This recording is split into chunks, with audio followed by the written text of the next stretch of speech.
The man lying on the bed had been in a coma for days.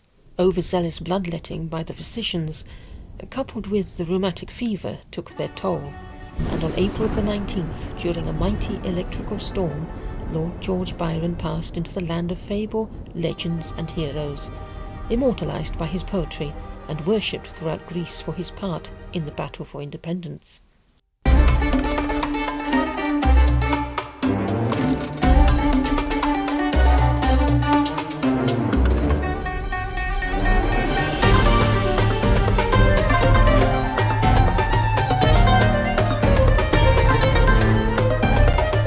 Storms seem to have run in the family. Byron's grandfather, Vice Admiral John Byron, survived shipwreck and, later on, a stormy passage during the American Revolutionary War, earning him the nickname of Foul-Weather Jack. His great-uncle William Byron led an eventful youth, mainly of dissipation, although he did end up killing a man in a duel, earning himself the title of the Wicked Lord and the Devil Baron. And life with Byron's father, John, also known as Jack, was no less tempestuous.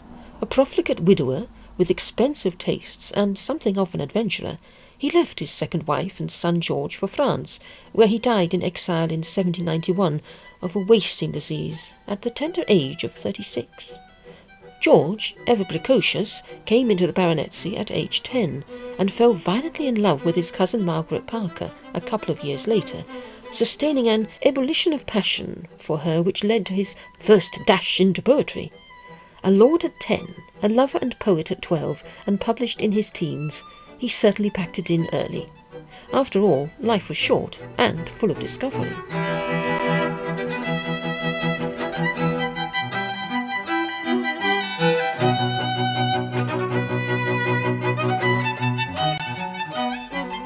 While human relationships proved something of a challenge, he maintained an abiding love of animals all his life.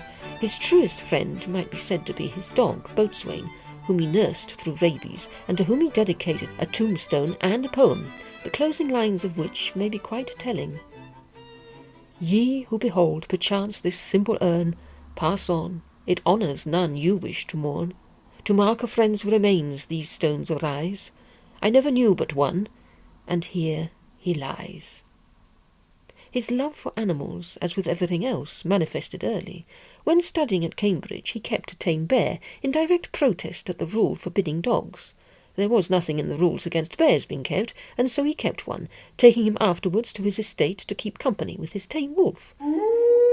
Nor was his menagerie left on the estate. He took them with him wherever he travelled, as Percy Bysshe Shelley noted when visiting Byron in Italy.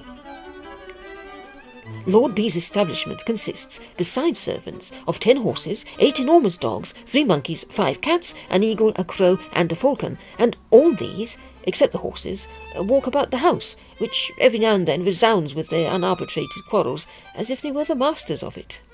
P.S. I find that my enumeration of the animals in this Circean palace was defective. I have just met on the grand staircase 5 peacocks, 2 guinea hens, and an Egyptian crane.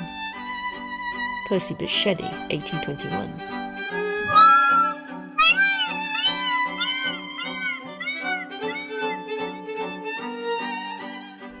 The Shelleys visited Byron on various occasions, and it was of course at Villa Diodati that the ghost story competition was thought up. They had been reading a collection of ghost tales, a Phantasmagoriana, and, in the way many of us do, decided they could do better. The company consisted of Byron, Percy and Mary Shelley, and Polidori, Byron's physician. There seems to be a special energy in storms that kick-starts the creative button in our brains. Who hasn't felt an urge to think up something, either when hiding under the table or staring out of the window as the elements crash across the landscape? Perhaps this was the same energy that fired up the company to their project. Days passed, and Byron's inspiration quickly evaporated, leaving only a fragment on which Polidori later based his vampire tale, while Mary Shelley... Night waned upon this talk, and even the witching hour had gone by before we'd retired to rest. When I placed my head on my pillow, I did not sleep, nor could I be said to think. My imagination, unbidden, possessed and guided me, gifting the successive images that arose in my mind with a vividness far beyond the usual bounds of reverie. I saw the pale student of unhallowed arts kneeling beside the thing he had put together. I saw the hideous phantasm of a man stretched out, and then, on the working of some powerful engine, show signs of life and stir with an uneasy, half-vital motion.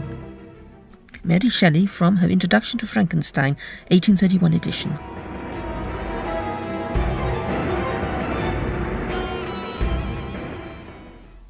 Dreams and the stuff of nightmares were definitely in the air. Aside from discussing the source of life, the experiments of Galvani, and the potential for resurrection of inanimate corpses, 1816 had proved to be particular in another sense.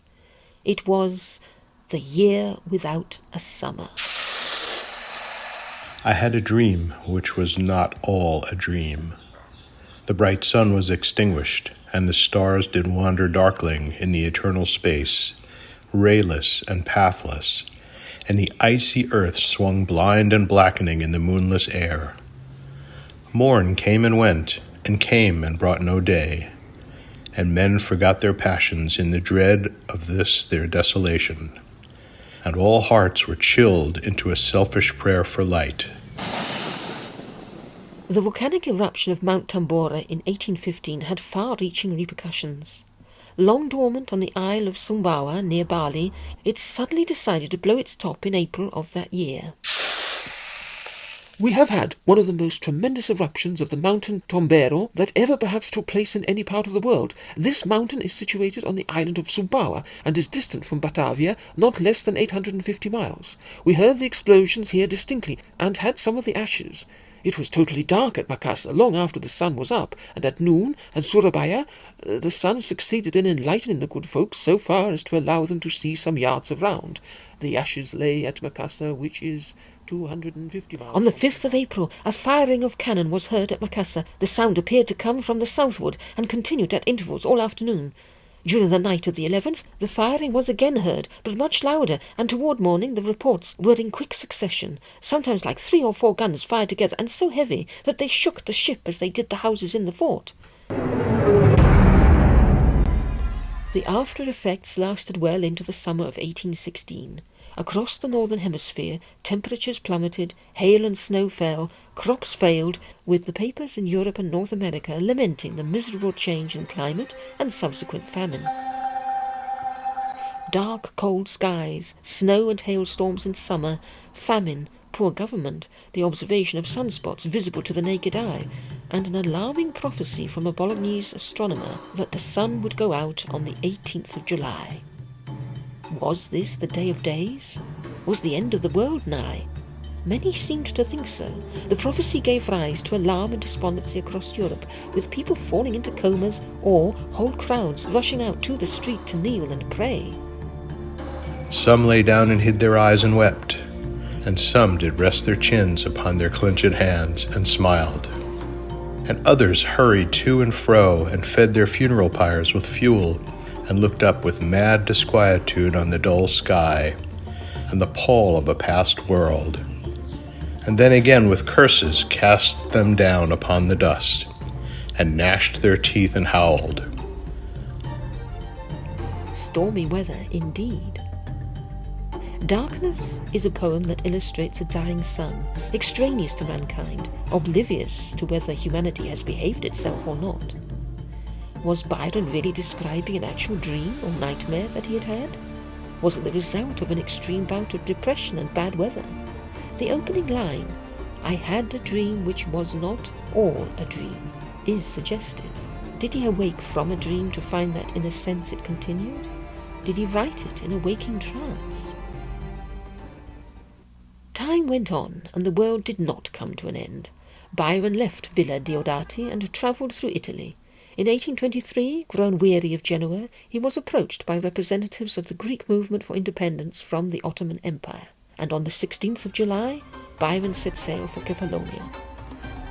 By February of 1824, Byron had invested a fortune in the Greek cause, and despite his lack of military expertise, was given a contingent of the rebel army to command.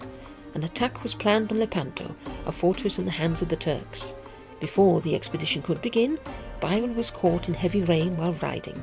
Fever and rheumatic pains followed, and by the 12th of April his condition had worsened. Repeated ill-judged bloodletting weakened him further, and on the morning of the 19th, during the last storm of his life, he passed away in a coma. It is to be hoped peacefully and at peace.